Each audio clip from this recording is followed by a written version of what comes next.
This video is brought to you by BTI Institute, a New Jersey leader in certification-based management training. So tonight, I'd like to welcome everyone to Experience Lean Coffee. Nitin and I have been doing this for a number of years, and it just kept on, it just keeps on getting better.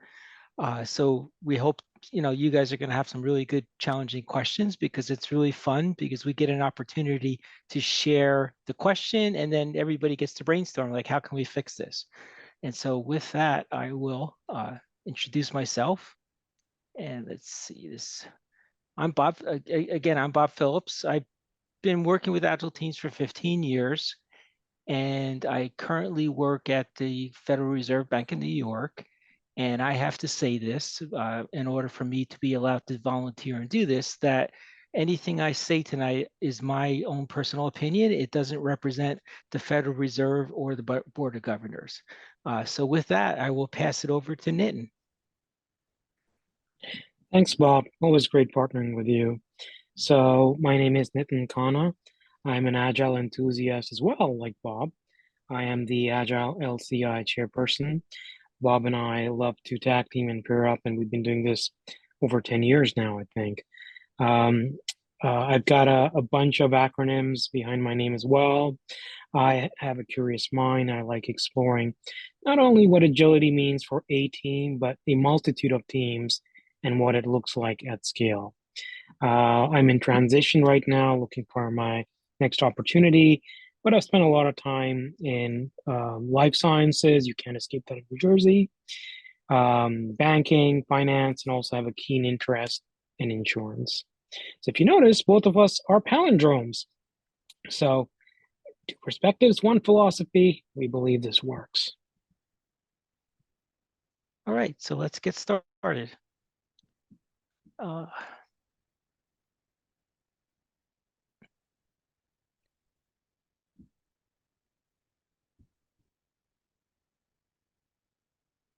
All right, and then you want to explain what this is? Hopefully everybody has access. Yep, sure. So what you'll notice is a visual depiction of a few swim lanes, and welcome to Lean Coffee.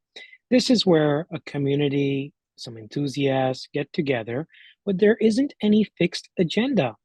Questions evolve, ideas come to light, and we kind of huddle and have quick, short discussions on a topic of interest.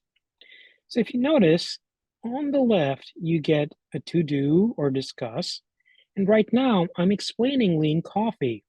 So I can click and just move one thing over, and you'll see the card move as well. The Create Lean Coffee Trello board is also something that was done. So I'm gonna move it 2 lanes over and say it's done. So as we go left to right, if there are any blockers, we get stuck. We also have a place for that. We put it in the blocked column. And then aha moments are something anybody can share along the way. Anything insightful, anything of further question of interest can also be put in here. Typically, Kanban represents things to do, in progress, and done. And a lot of agile teams and Scrum teams visualize their work, and they use something similar to this. So quite simply, we go from the left and we pick a topic and we start moving to the right. Now, it is also going to be a democratic process. So the first thing I would ask is click on the add a card, which is the plus sign, and just start typing in a topic of interest. So this is why we were asking for your email address and wanted to make sure you can log in. And if you still have any technical difficulties, you can just put a topic of interest in the chat. Most likely I will grab it and throw it in there as well.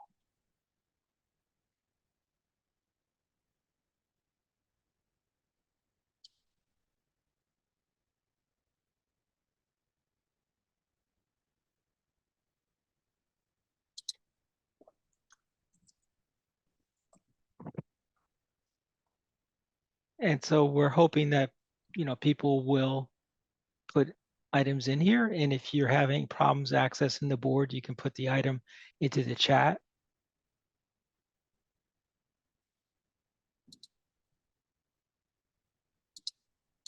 We also do this in what is known as a silent writing exercise.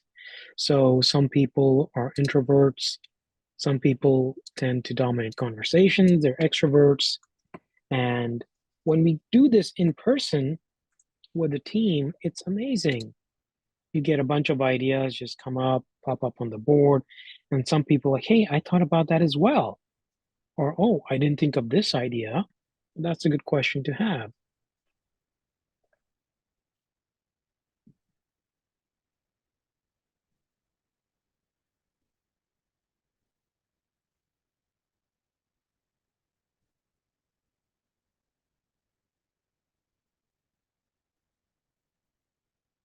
So far we have 2 cards.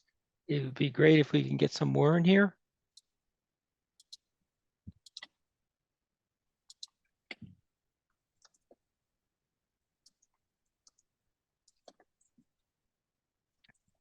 Think about what happened last week working with your teams. You know, what kind of challenges did you face?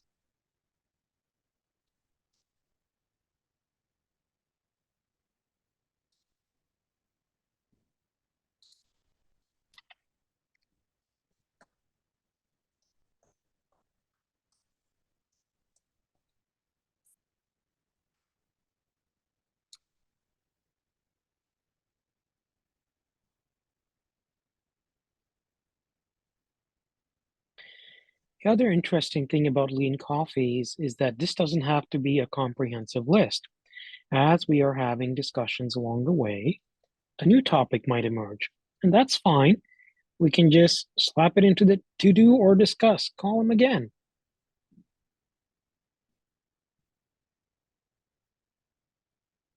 And I'm going to move this to in progress, adding people to the board.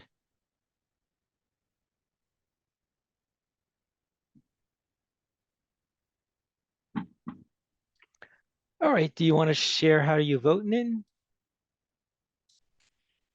You might have to because you're sharing, but basically, if you click on a card, it's going to pop up with some added pieces of metadata on the right side.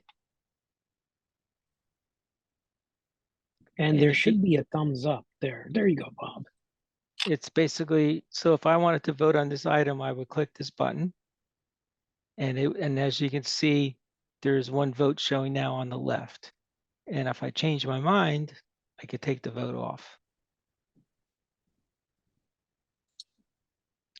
And if we were sitting in the same room, this could be very similar to something like, you know, that's called dot voting, where you have these cards on the board and then people would come in and you'd say, okay, everybody, you can have 3 dots or you can have 5.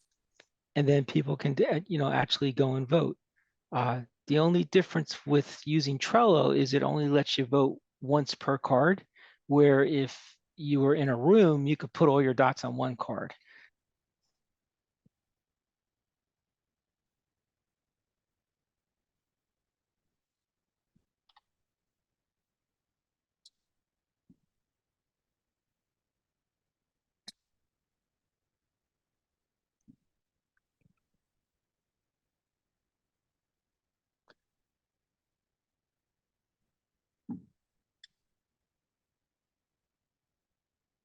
And this is also where a facilitator or scrum master could act as a tiebreaker if there are 2 or more topics having the same weight.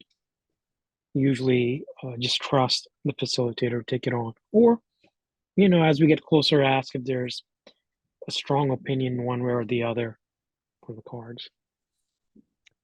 And so what this ends up being is like what Nitin was saying, it's an ordered list. And somebody shared a little tip here where if you click on these 3 dots and you can sort by the most votes. And so what I'm doing is every time I click that, we can see that these items have 2 votes, the rest of some have none.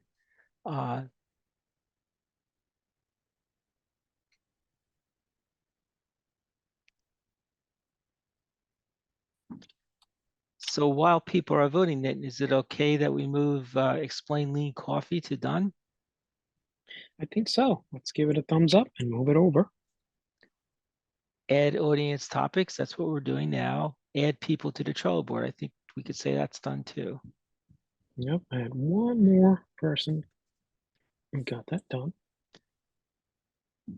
And So imagine if somebody were to come in a few minutes late and look at this visualization. It's very easy to follow and see what has just transpired. That's with the done column, and to see what's going on in the in progress.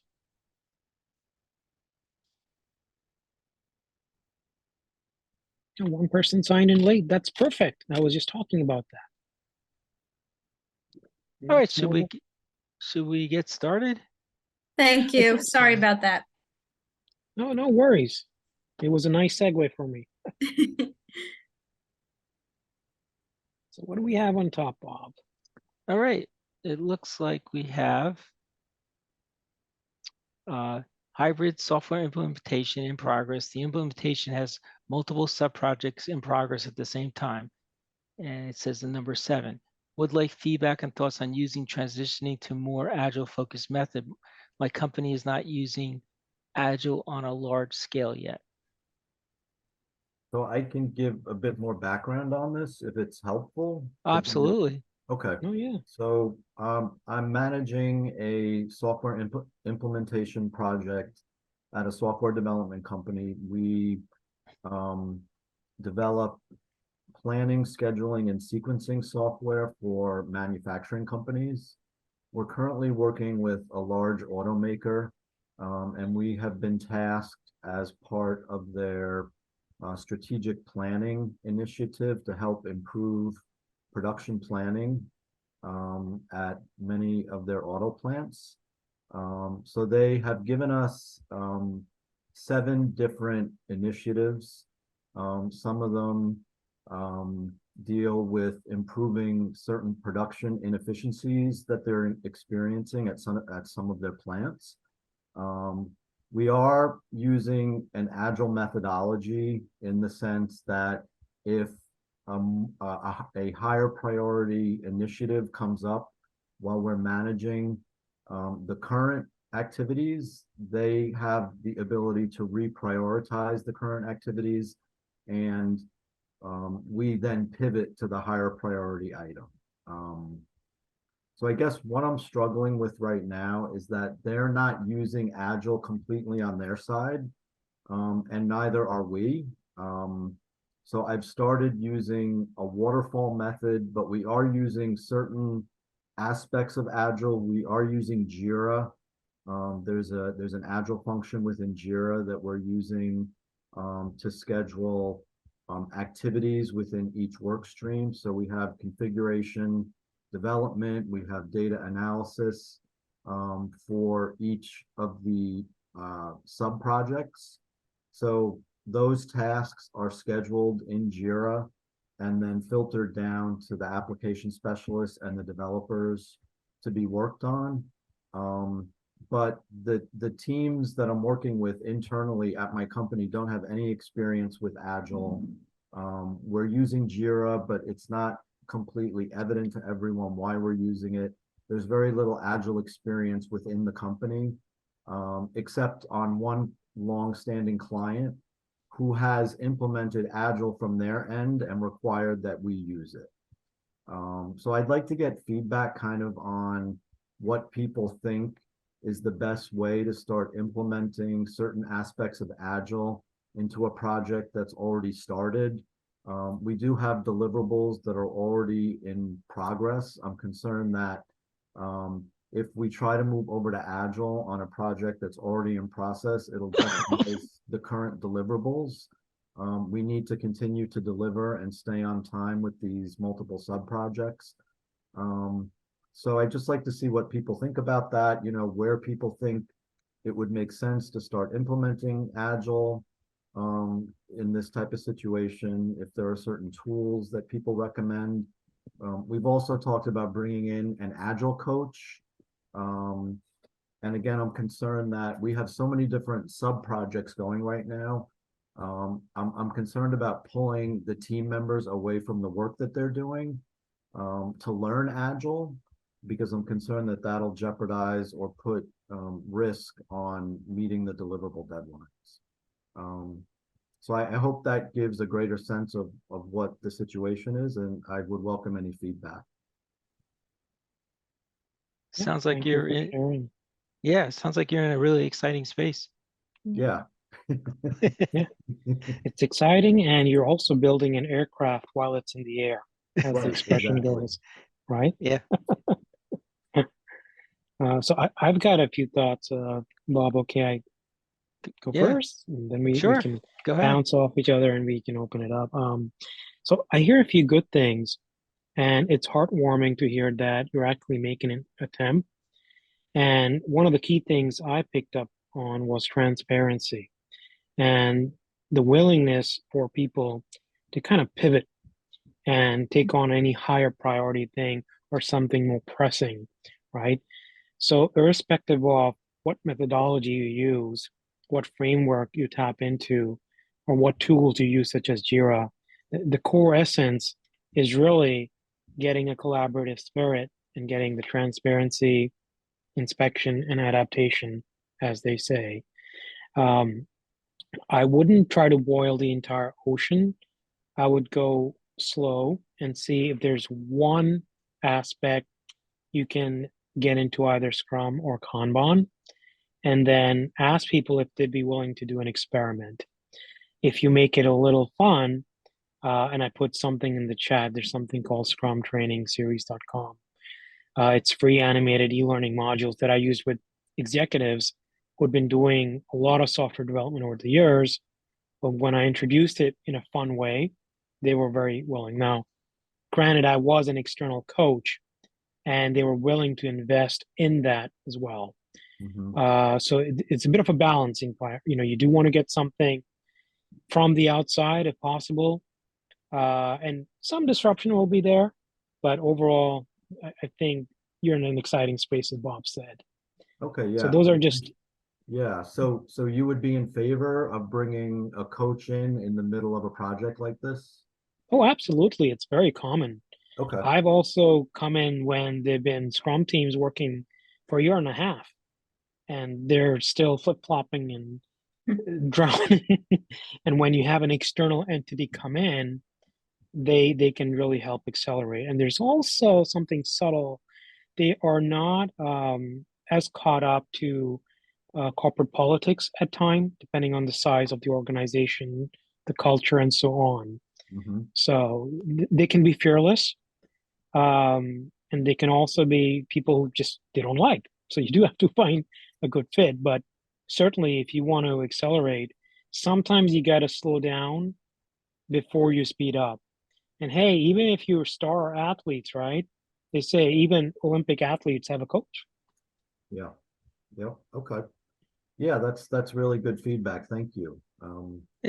If I can add to that, I want to emphasize, how Nitin said you start small. Like you mentioned, there were 7 different areas. You might want to take a look at the 7 areas and see which one might be best suited for taking an agile approach, and then be successful with the one, and then start expanding it. Because if you go for all 7 at the same time, you're really increasing your risk, and it's much better to be successful first, and then let people see what they're getting out of it, and the real value that's being delivered. And in order to do agile, like if you choose the Scrum framework, you're going to have different levels of staffing. You'll need a role called a Scrum Master. You'll need a role called a product owner. And and like for the product owner to be successful, they have to have a really good understanding of the business. Like it's hard to hire a product owner from the outside, but these are all things to consider. And like Nitin said, a coach would definitely help. And you shouldn't just take the first coach. You should interview them and ask questions. See what they're thinking as far as the approach, because there's all different ways that you could do this. And the other thought would be, is everybody remote? Is everybody together? Are you dealing with multiple time zones? All these kinds of things come to play in the back of my mind as well.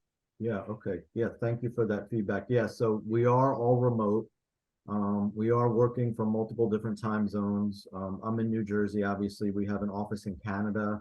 We also have an office in India, and then the client is in Ohio. So we are all remote. We have been to visit the client to participate in their strategic planning sessions, but we are all remote most of the time. And Yeah.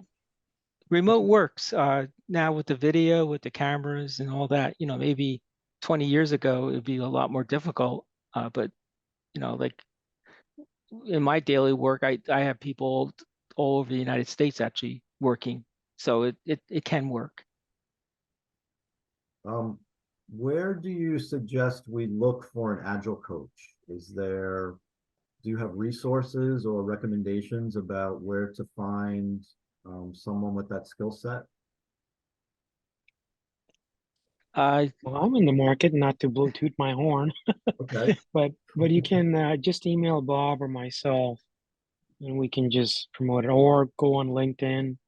A lot of people looking, at the job postings over there as well. okay, great. Just I would look for people with certain credentials, but that's a whole different topic. We might get into some of that with one of the cards on certifications. But certainly there are a lot of people out there that you can tap into. Okay, great. Yeah, I'll send you and Bob an email or a message after the session. Okay, thank you. Thank you. I had a bit of a What timer on this, but shall we open it up to the audience? Do we have other people who might want to chime in? You can unmute yourself and share your thoughts.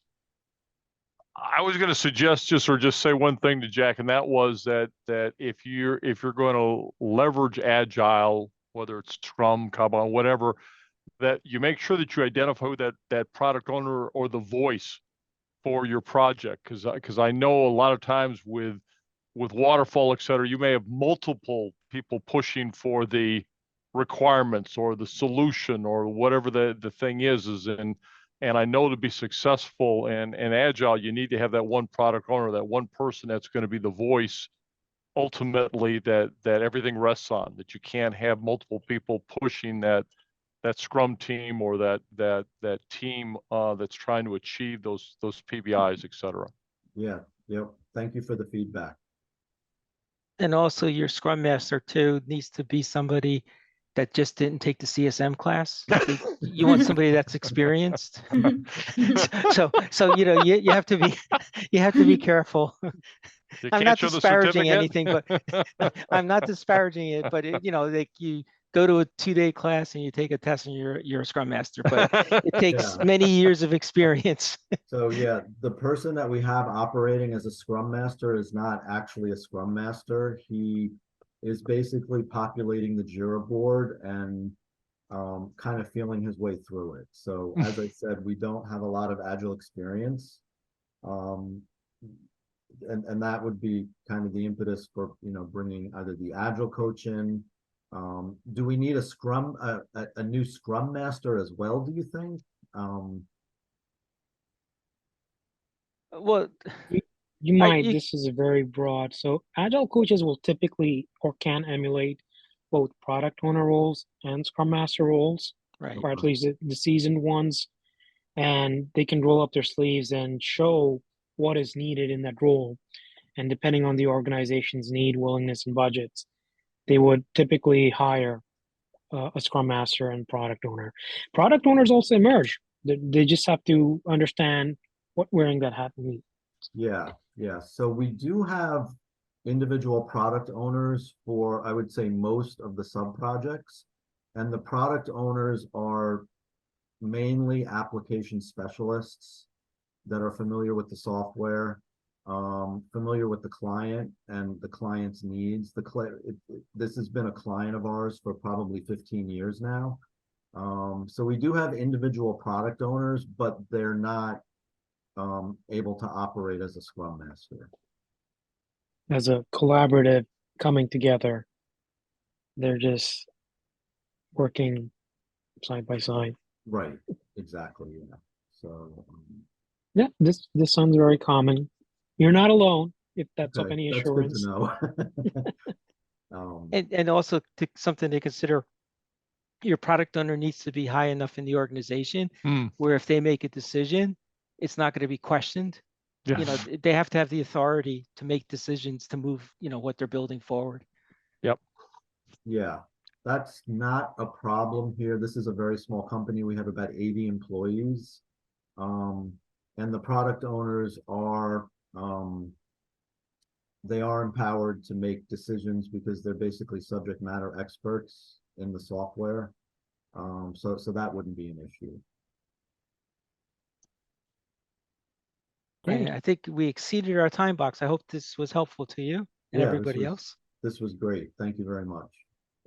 Yep. Give it a little bit more time because there aren't too many cards. So if this is good, what we can see Bob do is click on the card Oh, you're and right. we can kind of say move it to a done state. And then we just see what's the next topic very quickly. And I will do a sort real quick. And it looks like this is the topic. Sure. I clicked on it, it's not opening. There it is. Oh. All right.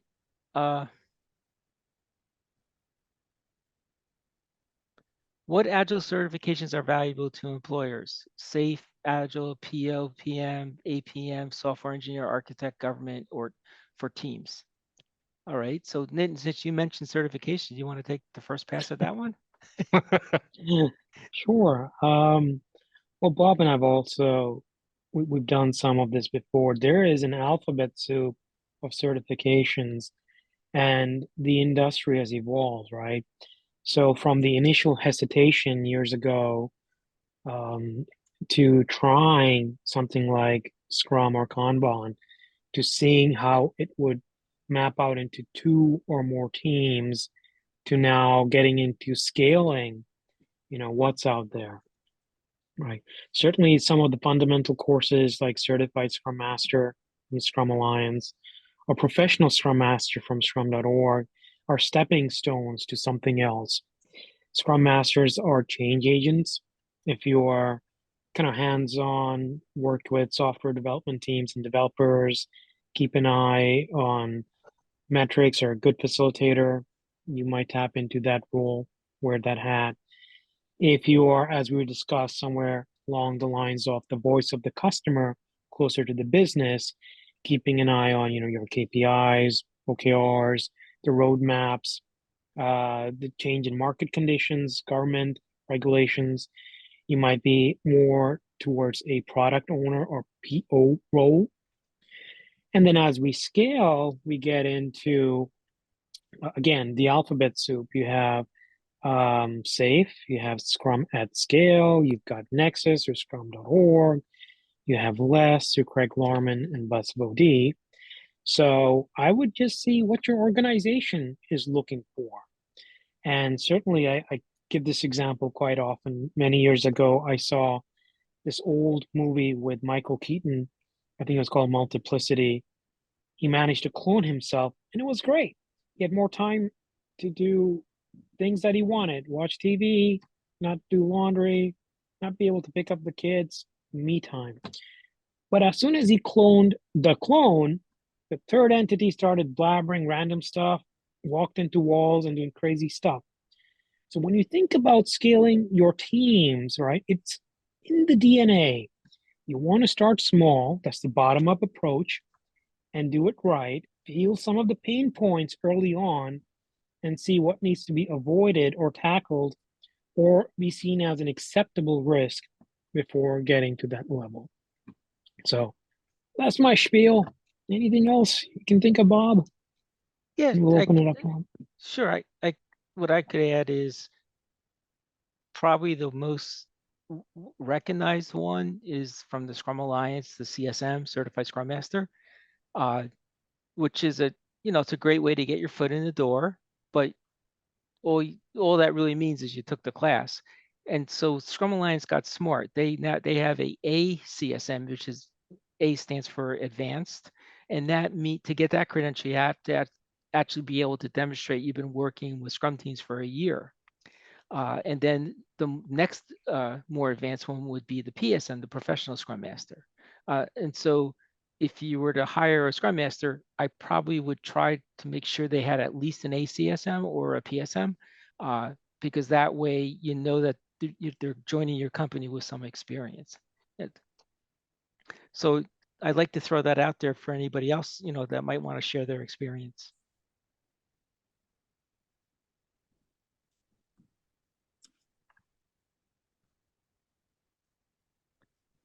And I guess the question would be then, for the person that wrote the card, was your question answered?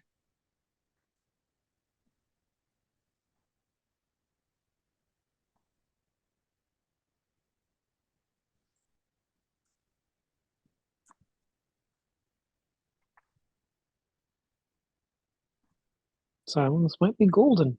Yes, well, so I guess we'll move it to done. All right, next on top of the list, I'm going to sort it again, is I'm a new PMP and wondering if I should also seek a Scrum credential. If so, which one has the most credibility? So we kind of touched on that a little bit. Was there anything more you wanted to add to that, Nitin?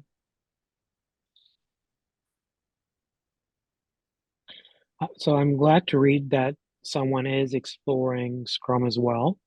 I would just use either the Certified Scrum Master from the Scrum Alliance or the Professional Scrum Master from Scrum.org.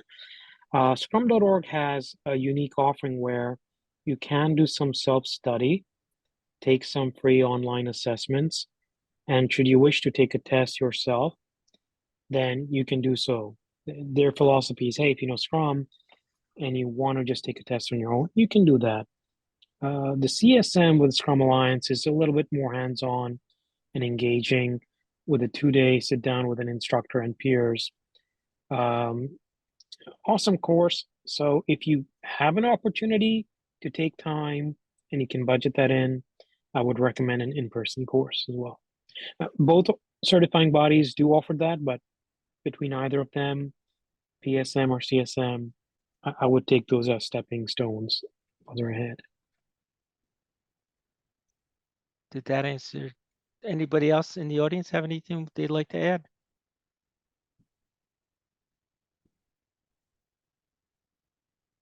So I'm the person who asked the question. This is Patrick Clifford, and I guess thank you for that. And that was half of what I expected. The other half was, is there any? I know that PMI has their own Agile and similar certifications. Are those kind of seen as kind of lower tier than the Scrum Alliance and Scrum.org? They're actually higher tier. Yeah. But unfortunately, the industry hasn't recognized it, because to get like the PMI ACP, you have to demonstrate, I think it's 1,500 hours of working with Agile teams.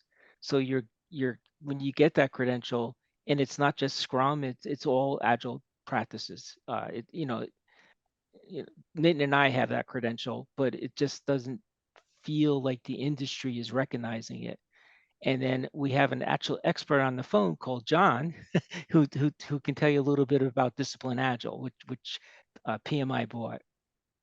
Yeah, I'll just go quickly on Discipline Agile. Discipline Agile has a DASM certification, Discipline Agile Scrum Master certification. That one is also an entry-level certification, sort of similar to CSM, in the sense that you just have to take a class and pass an exam, and you can get that Discipline Agile Scrum Master certification. The difference between the Discipline Agile Scrum Master and the regular CSM is that Discipline Agile is a specific tool set that is part of Discipline Agile. And so it would be geared towards some of that also as well. Also, from my recollection of from when I passed my CSM, which is a while back ago, I think the Discipline Agile also, the certification or the training also goes a little bit more into lean and value stream, optimization and things like that. But that's another certification you can get from PMI. Again, as Bob mentioned, though, the PMI ACP certification is only for experienced professionals. So if you don't have the experience, you wouldn't even qualify to take that. And then, Great. Nitin, did you Thank have you, anything John. you want to add? Hey, John or Nitin, quick question. I have the ACP and I've been looking to enhance it. Is ACP just an umbrella of CSM, Scrum, Kanban, like basically everything under one umbrella? It is very broad and very encompassing of the other flavors of agility. So Scrum, Kanban, DSDM, Extreme Programming, or XP. So if you have that, it's very broad. I think it's very theoretical as well. I wouldn't feel you would have a need to get other formal credentials unless your organization was asking for it, or unless you were motivated to go deeper in one realm. So, for example, if you find yourself being closer to the business, being similar to a product owner role, then you might look at level 1s, 2s, or 3 through scrum.org, right? Or your CSP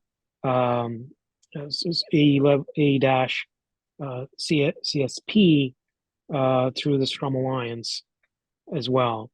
So it's just your own motivation and need, and whether the organization is asking for it. But yeah, to go back, ACP is just all encompassing, very broad, touches upon all of those things. I mean, because when I studied and took the ACP, and just in recent conversations with other agile professionals, it seemed like the more I learned, the less I knew. There is one interesting thing, though, just this is a historic tidbit.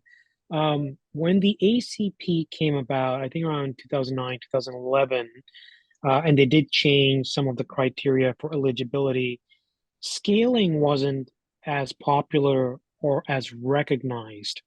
So the ACP did not really cover much to do with how do you scale teams? And then that's the other alphabet soup. Is it Scrum at scale? Is it Nexus? Is it safe? So if your organization is getting there and asking for those things, you won't find that with the ACP, at least when I took it years ago.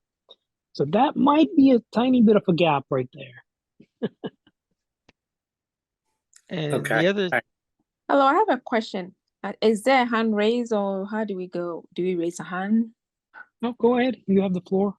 Yeah, this is Seto. So I was curious, are you referring to the PMI ACP? When you Yes. keep in ACP. All right, I'm thinking of taking that and so I'm trying to follow the conversation very closely to know whether it's the right path forward. I do have my PMP. I actually am working on the Safe Agilist exams. I took a class sponsored by the company. And so I realized that so far scale is not in the PMI ACP. So the question Exactly. with the certification to be an agilist and then with the PMI ACP, would that be a good blend? It may not be, Okay. because what you're getting into, one is just knowledge and Okay. learning, and the other is getting some sort of formal recognition towards certification. The challenge we have in our industry right now is that there's an alphabet soup, and there are a multitude of bodies that offer certifications, right? Mhm. So PMI is going to be familiar to you because you have your PMP, right? And that's where the PMI-ACP is, and I've also put a link in the chat there as well. But if you're doing the SA or Safe Agilist, that's through the Scaled Agile Academy, and their focus is more with not only one team, but a multitude of teams, and how do they scale? And you get into safe certifications with Scrum Master, Product Owner, POPM, the SPCs, and they're at SPCs version 6 now, Safe Right. DevOps, and so on. So I would tread with just a little bit of caution and we Okay. can certainly even take this offline. Yeah. Because if your organization is using SAFE, Yeah. then see if they can support you, take as many courses with them, and go with SAFE. I Okay. personally like to, now that's a certification. Yeah. Now, knowledge, if you want to learn, I like to just compare at least one or more scaling techniques. So for that, I might recommend Nexus through scrum.org, or less through Craig Larman and Bus Bodie, or Scrum at Scale through Dr. Jeff Sutherland, who was also a guest speaker with us a couple of years ago now. I think it's about over a year or so. So certainly look at SAFE just because of your company and what they're doing. Yep. But if you have the time, motivation, and energy, and for knowledge, then see if you can compare to something else. And Bob and I'll be more than happy to just have an offline conversation there as well. All right. Thank Throw a you. lot out at you. Yeah, and the other thing to think about is SAFE uses Scrum. So the more you can learn about Scrum, would be helpful. Okay. So I want to I know we can take this offline. I don't want to hijack the call, but yeah, I think let's do that because I want to just get the clarity about the P. We're not driving too much in the PMI. So what I'm hearing is the PMI ACP is more about knowledge. But if you want to go into the practicality of it, then you are looking at the SAFE, Agilist, all the others. But yes, that's been my experience. Yeah. Okay. And the power of the PMI one is it's back, it is from PMI, and you're getting that really broad view, which will make you you'll stand out in conversations because you won't be talking about Scrum, you'll be talking about other things as well. Gotcha. Okay. Thank you. This is really helpful. Thank you so much because I'm at that crossroads. So this gives me some direction there. Thank you. So is it okay to close this card? Yes. All right, let me do a sort. Oh, looks like this has got 3. Very quickly, philosophical. Lean coffee is kind of like your ordered backlog, right? We're not looking at high, medium, low requirements. It's just what's the order of things? What's the most pressing? And in our case and scenario, it's who got the most votes, and we'll just take it from there. All right, well, this one has the most votes. It's got 3. Agile program management. Can we share best practices for drafting program timelines, having agile projects, especially when senior leaders in the organization prefer waterfall approach, just looking for options?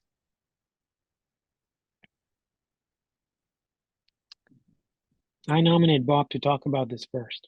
Oh, sure, no problem then. This is an age-old problem when you're working with agile teams, because a lot of times the senior management will want a date.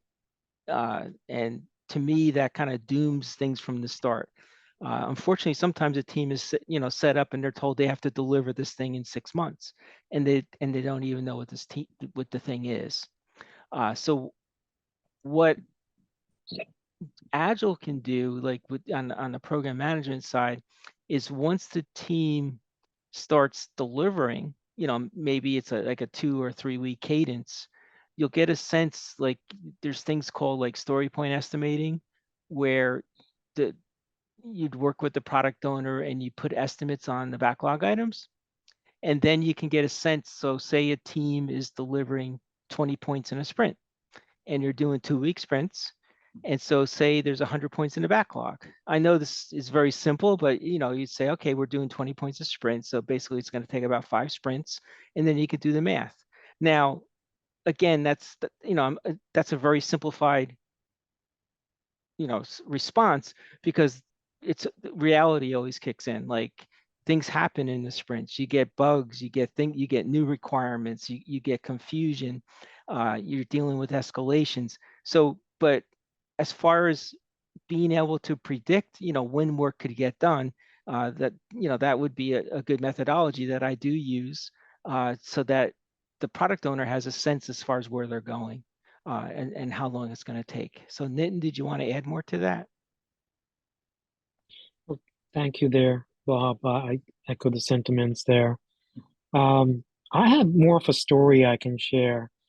When I was working with an initial adoption with a bank, and they wanted to know how long will it take to complete this initiative. And I got the team in one room, and we had our stories on these post-it notes we could slap on the wall. And I simply said, now that the entire team is here, we are the worker bees, just do the point estimation.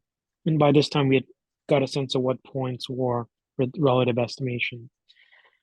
I then said, okay, what if we were pessimists and said this is going to take longer than expected? And I had them bump up their estimate by the next Fibonacci value, and I put it further down. And then I said, okay, what if we were optimists and we could finish this sooner? So what if we could reduce our story points by the Fibonacci series again? So if you had a 3-pointer, now it became a 2-pointer. That's being an optimist. If you had a 3-pointer and said you're a pessimist, it would have been a 5-pointer, right? By this time, the team had some averages. That's their velocity. They could see how much they can take on. And now they had 3 projections, which they could go back to with management and say, hey, assuming there are no interruptions, like Bob was alluding to, and this is the entirety of the work that we have, and we all agree upon it. If you were optimist, then these are the number of weeks it will take. Realistically, we think it'll take a little longer. And if you were pessimist, then it would take even longer. This brought tremendous transparency and got some hard conversations, because when we did the realist, the first estimate, the team looked at each other and they said, oh my God, we cannot do this now that we have this in front of us. We need to just bubble this up to the higher ups, you know. So there's never really like a best practice, but there are tools and techniques we can use and showcase to get those hard conversations. And even before this, we kind of have to see how willing is the organization willing to accommodate this approach. You know, are we building that aircraft in the air and just get it done, get it done, get it done? Or do we even have an opportunity to reflect, you know, what is a possibility, optimist, pessimist, or realist? So that was just my story. No right or wrong answers there. And certainly we'd like to hear from others as well. Yes. That was a great idea. This is Dan. Hi. Yeah, I agree. I mean, you kind of like figure out how much it's going to take from a sprint perspective and provide those timelines. That's currently what we're doing, actually. And Bob, based on those, you know, caveats as far as what could come up in a sprint, I mean, it could come up in a waterfall project anyway. So, I mean, that should be planned in anyway, because that's kind of how you plan. Anyway, yep. Anyone else? Yeah. Can you hear me okay? Yes. So just hearing, you know, how you were doing kind of the 3 points before, I mean, that sounded very much out of waterfall. So I did have a question, and I think this came up in a previous conversation.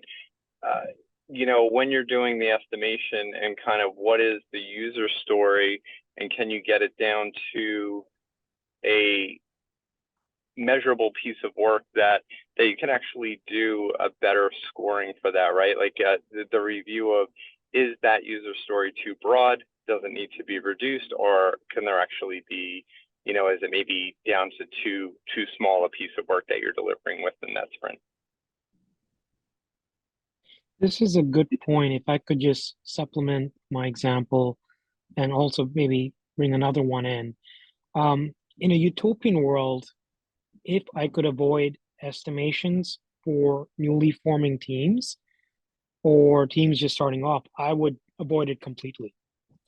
What I would do instead is simply ask, what is the work you can churn out in a 2-week span of cycle? At the end of the 2-week cycle, you know, have your reviews, your retros, and again, take another 2 weeks to say, how much can we churn out over the next 2 weeks? After about 2 weeks or a month, assuming the organization would allow for this, I would lay out all the work that was just completed and then have those conversations which we're getting into. What is a 2-pointer? What is a 3-pointer? Is it something we split? Did we overestimate something?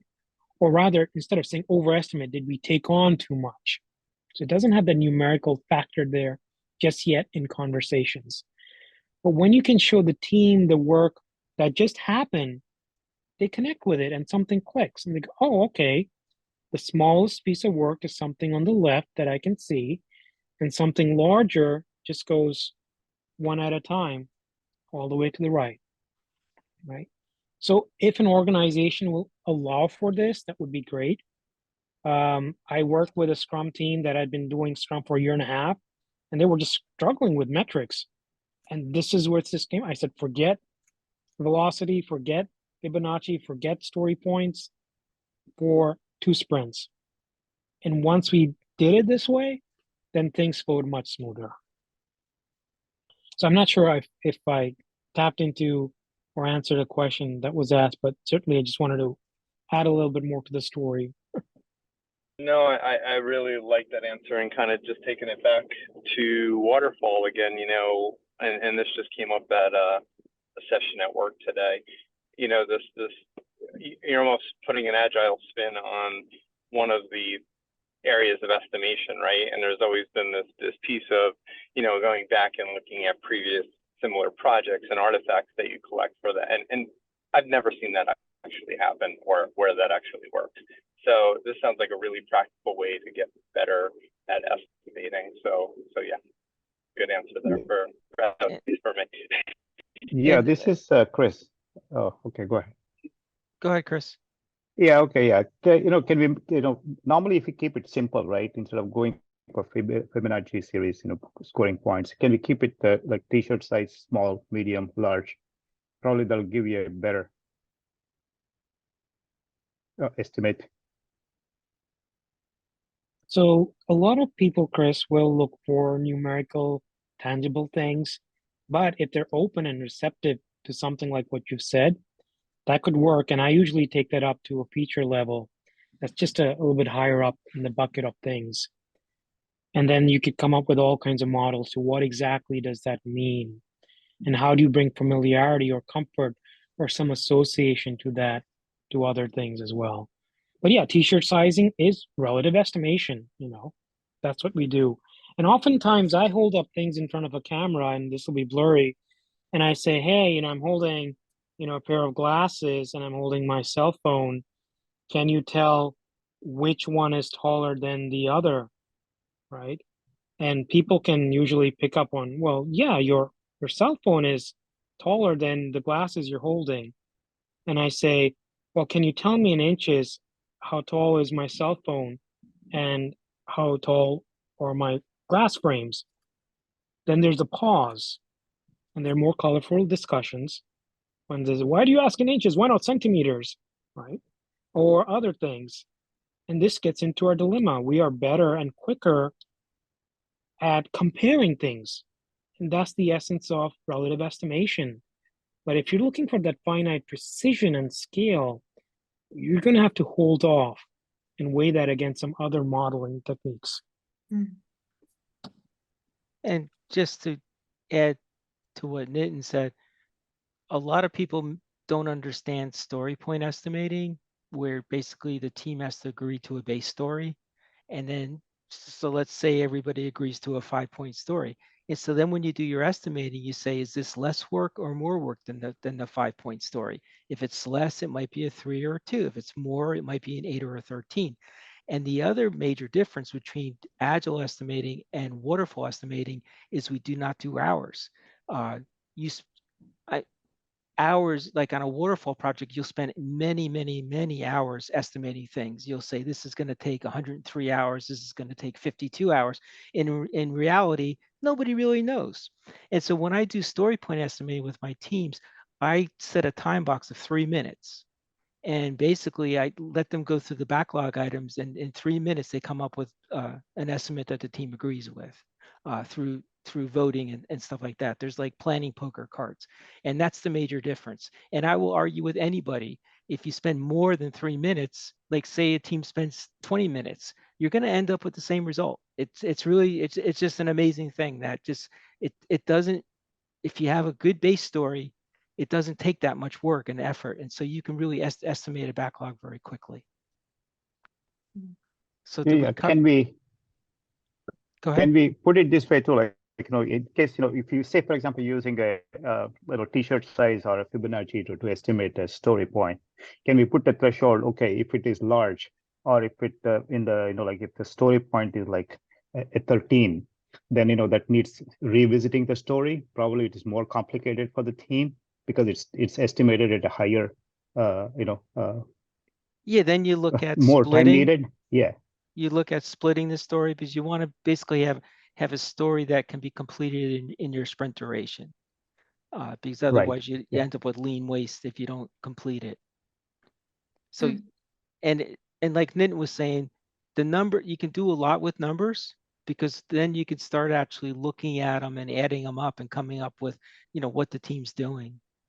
And it's, yeah, you might do these estimates and you might be wrong, but what happens is the team learns. Like maybe they estimated a story at 3 points and it ended up being like an 8-pointer, in the sprint, but that's learning. So next time they estimate, guess what? They're going to get it right next time.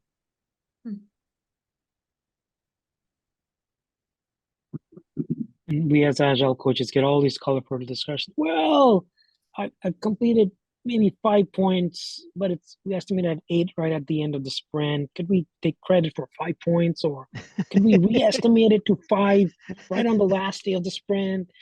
And unfortunately, we as agile coaches have to crack the whip or bring enlightenment at those moments. But it's a learning experience, as Bob said.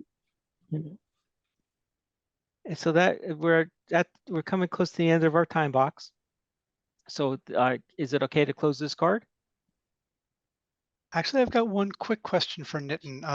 Back to the example that you gave where, suggesting abandoning story points for a sprint or two. Yes.